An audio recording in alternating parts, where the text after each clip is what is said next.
ہم پڑھیں گے 99 اور 100۔ اعوذ باللہ من الشیطان الرجیم، بسم اللہ الرحمن الرحیم۔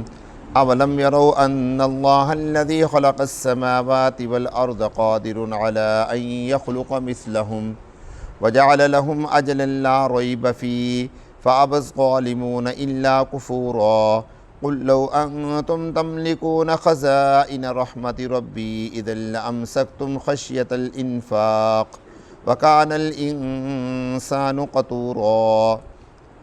اللہ رب العزت ارشاد فرما رہے ہیں، اولم یروا، کیا انہوں نے نہیں دیکھا، اولم یروا، کیا انہوں نے نہیں دیکھا، ان اللہ الذی، بے شک اللہ وہ ذات ہے جس نے پیدا کیا آسمانوں کو اور زمین کو، قادر، وہ قادر ہے، علی ان یخلق، اس بات پر کہ پیدا کرے، مثلہم، ان کی مثل، وجعل لہم، اور بنایا اس نے، لہم، ان کے لیے، اجلا، ایک وقت مقرر، لا ریب فی، نہیں ہے کوئی شک، فیہ، اس وقت مقرر میں، فابى الظالمون الا کفورا، پس نہیں انکار کرتے ظالم لوگ مگر ناشکری کے اعتبار سے، کفر کے اعتبار سے۔ قل لو انتم، اے نبی آپ فرما دیجئے، اگر تم ہوتے، لو انتم، اگر تم ہوتے، تملکون، مالک، خزائن رحمت ربی، میرے رب کی رحمت کے خزانوں کے، اذا لامسکتم، تو اس وقت تم روک لیتے، خشیۃ الانفاق، خرچ ہونے کے ڈر سے، وکان الانسان قتورا، اور ہے انسان، قتور کا مطلب ویسے تو بڑا سخت ہوتا ہے لیکن یہاں پر میں ناشکرہ کر دیتا ہوں، یا قتورہ کا مطلب سنگ دل، سخت دل، قتورہ کا مطلب سنگ دل یا کنجوس، کوئی بھی آپ ترجمہ اس کا کر سکتے ہیں۔ ان آیات مبارکہ میں اللہ تبارک و تعالیٰ نے دو باتیں ارشاد فرمائی ہیں، اور دونوں باتیں اللہ کی اپنی ذاتی قدرت ہیں، دونوں باتیں اللہ کی اپنی ذاتی قدرت ہیں۔ ایک قدرت اللہ نے بیان فرمائی اپنے، جو اللہ نے اپنے قبضے میں رکھی، ایک قدرت اللہ نے بیان فرمائی جو اللہ نے اپنے قبضے میں رکھی، اور ایک قدرت اللہ نے بیان فرمائی جو اللہ نے بندوں کے قبضے میں دے کر پھر اپنے قبضے میں رکھی۔ ایک قدرت اللہ نے بیان فرمائی جو اللہ نے کہا کہ یہ میرے قبضے میں ہے، اور دوسری اللہ نے بندوں کو دی، اور بندوں کو دینے کے بعد فرمایا کہ تم لے کر بھی اس کے مالک نہیں ہو، اس کا مالک بھی کون ہوں، میں اللہ ہوں۔ پہلی قدرت کیا، پیچھے آپ حضرات نے یہ سبق پڑھا تھا کہ لوگوں کے ذہنوں میں ایک تصور ہے کہ جب ہم مر جائیں گے، ہڈیاں ہو جائیں گے، بوسیدہ ریزہ ریزہ ہو جائیں گے، ختم ہو جائیں گے، کیا پھر بھی کوئی ایسا نظام ہے کہ ہمیں دوبارہ پیدا کیا جائے گا؟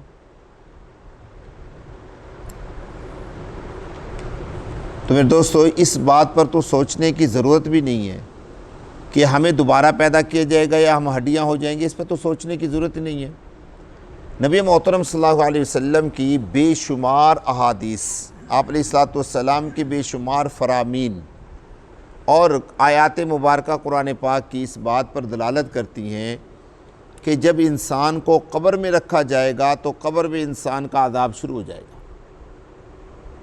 اب اس سے بڑی اور کیا دلیل ہو سکتی ہے کہ قبر میں جانے کے بعد انسان کے اوپر اللہ کا عذاب اور ثواب کا سلسلہ شروع ہو جائے۔ باب اس بات عذاب القبر، صاحب مشکات نے باقاعدہ طور پہ باب قائم کیا ہے، اور اس باب میں بہت ساری احادیث ذکر کی ہیں، ان میں سے ایک حدیث مبارکہ آپ کے سامنے پیش کر دیتا ہوں۔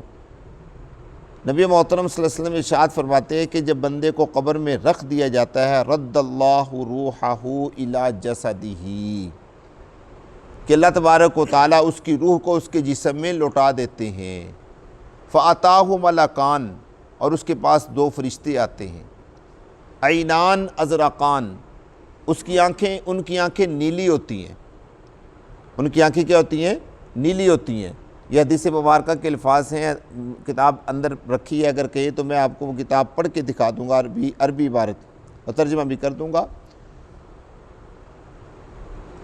فَيُقْعِدَانِهِ، اور ایک روایت میں فَيُجْلِسَانِهِ، کہ وہ آ کر اس کو اٹھاتے ہیں، بٹھاتے ہیں۔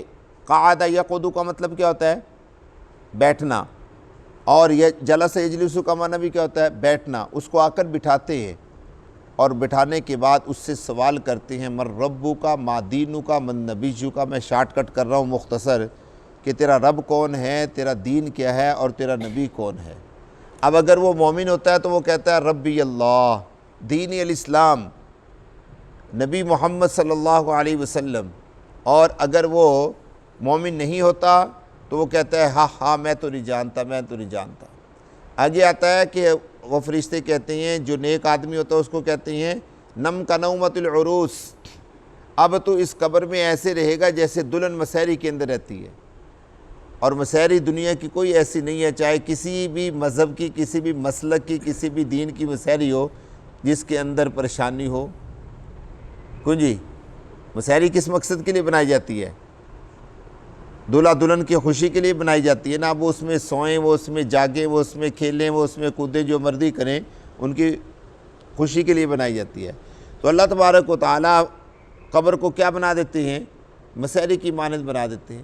اور جو بدبخت ہوتا ہے اس کے بارے میں آتا ہے کہ اب تو اللہ کے عذاب کو چکھ۔ حدیث پاک میں اللہ کے نبی فرماتے ہیں کہ وہ قبر اس طریقے سے مل جاتی ہے۔ یہ ہے اللہ کی قدرت۔ اب اس قدرت کو نہ ہم دیکھ سکتے ہیں، نہ ہم سن سکتے ہیں، نہ ہم جان سکتے ہیں۔ پیارے پیغمبر نے فرمایا کہ قبر کا عذاب انسانوں اور جنوں کے علاوہ ساری مخلوقات سنتی ہے۔ انسانوں اور جنوں کے علاوہ ساری مخلوقات کیا کرتی ہے؟ سنتی ہے۔ یہ حضور کے الفاظ ہیں، اسی جگہ پر الفاظ ہیں، انہی اس میں۔ اب یہ حدیث مبارکہ میں نے اس لیے سنائی ہے کہ یہ تو ہم تصور کر ہی نہیں سکتے کہ یار قبر میں جا کر انسان زندہ نہیں ہوتا، یا مرنے کے بعد انسان زندہ نہیں ہوگا۔ یہ میرے اللہ کی قدرت ہے۔ میری اور آپ کی آنکھ جو ہے وہ محدود ہے، میرا اور آپ کا کان جو ہے وہ محدود ہے، میرے اور آپ کی سمجھ محدود ہے، میرے اللہ کی قدرت بھی لامحدود ہے، میرے اللہ کی سماعت بھی لامحدود ہے، میرے اللہ کی بصارت بھی لامحدود ہے۔ وہ چاہے تو زمین کے ذروں میں چھپے ہوئے باریک سے باریک ذرے کو بھی عذاب دینے پر قادر ہے۔ یہ اس کا نظام ہے نا جی، ہم اس کے نظام کو چیلنج کر ہی نہیں سکتے۔ اور یہ فضول بحث ہوتی ہے کہ ہم اس بحث کے اندر پڑھیں کہ قبر کا عذاب ہے یا نہیں ہے، مردے کہاں جاتے ہیں، کیا ہوتا ہے، کیا ہوتا ہے، زندہ ہوتے ہیں، فضول بحث ہے۔ میرے کاغذوں میں یہ فضول بحث ہے۔ جب واضح احادیث میں آ چکا کہ یہ معاملات ہوتے ہیں تو پھر یہاں پر کیا کرنا چاہیے؟ آمنا و صدقنا، بس ہم ایمان لائے اور ہم نے تصدیق کی۔ ایک تو یہ قدرت اللہ نے بیان فرمائی ہے۔ اللہ فرماتے ہیں کہ تم کیا چیز ہو۔ کہیں کہیں اللہ تبارک و تعالیٰ کے الفاظ کی تھوڑی سی مطلب یہ ہے کہ انداز بیان تھوڑا سا چینج کرنا چاہیے نا۔ اللہ رب العزت نے تو عربی انداز میں بیان فرمایا، لیکن اس کا مطلب یہ بنتا ہے کہ تم کیا چیز ہو۔ میں اللہ تو بڑے بڑے آسمانوں زمین کو پیدا کرنے پر قادر ہوں، تم کیا چیز ہو؟ تم تو چیز ہی کچھ نہیں ہو۔ اور انسان کیا ہے میرے دوستو؟ کچھ بھی نہیں ہے۔ کیا حیثیت ہے انسان کی؟ اللہ فرماتے ہیں کہ میں نے تو اتنی بڑی بڑی چیزیں بنا دی ہیں، تم کیا چیز ہو؟ تمہیں پیدا کرنا میرے لیے کوئی مشکل نہیں ہے، اور بغیر نمونے کے پیدا کر دی، تم کیا چیز ہو؟ ذرا دیکھیے پہلی آیت کا ترجمہ۔ اولم یرو، اللہ فرماتی ہے کہ نہیں دیکھتے وہ کہ بے شک اللہ وہ ذات ہے جس نے پیدا کیا آسمانوں کو، زمین کو، قادرن وہ قادر ہے، علی ان یخلق مثلہم، یہ کہ وہ پیدا کرے ان جیسے لوگوں کو، وجعل لہم اور بنایا ان کے لیے اجلا ایک وقت مقرر، لا ریب فی کوئی شک نہیں ہے اس میں، ایک وقت طے کر دیا اور اس وقت کے اوپر انسان نے دنیا سے جانا ہے۔ ایک وقت طے کر دیا اور اس وقت پر انسان نے کیا کرنا ہے؟ دنیا سے جانا ہے۔ یہ اٹل فیصلہ ہے۔ اب جتنے حضرات دنیا سے جا رہی ہیں ان کا وقت مقرر ہے، طے شدہ ہے، انہوں نے جانا ہے۔ فَأَبَى الظَّالِمُونَ، پس انکار کیا ظالموں نے۔ کیوں انکار کیا؟ ناشکری کی وجہ سے انکار کیا۔ اور ناشکری کب انسان کرتا ہے؟ یہ بھی دین میں رکھے، ناشکری انسان اس وقت کرتا ہے جب انسان بہتے کو بھی تھوڑا سمجھے۔ تھوڑا تو تھوڑا ہی ہوتا ہے نا جی۔ انسان جب زیادہ کو بھی کیا سمجھنے لگ جائے، تھوڑا سمجھنے لگ جائے۔ اللہ تبارک و تعالیٰ انسان کو انسان کی حیثیت کے مطابق عطا کرتا ہے، اور انسان یہ ذہن بٹھا لے کہ یار اسے دیا مجھے کیوں نہیں دیا۔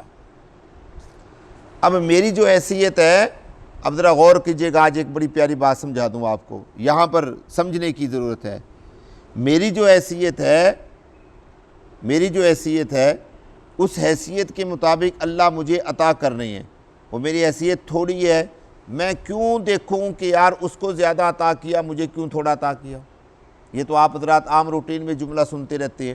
اب اگلی بات جو سننے کی ہے وہ یہ ہے کہ اللہ نے مجھے میری حیثیت کے مطابق عطا کیا، اس حیثیت کا مقام اللہ کے ہاں کتنا ہے یہ کوئی بھی نہیں جانتا۔ نہیں سمجھے بات؟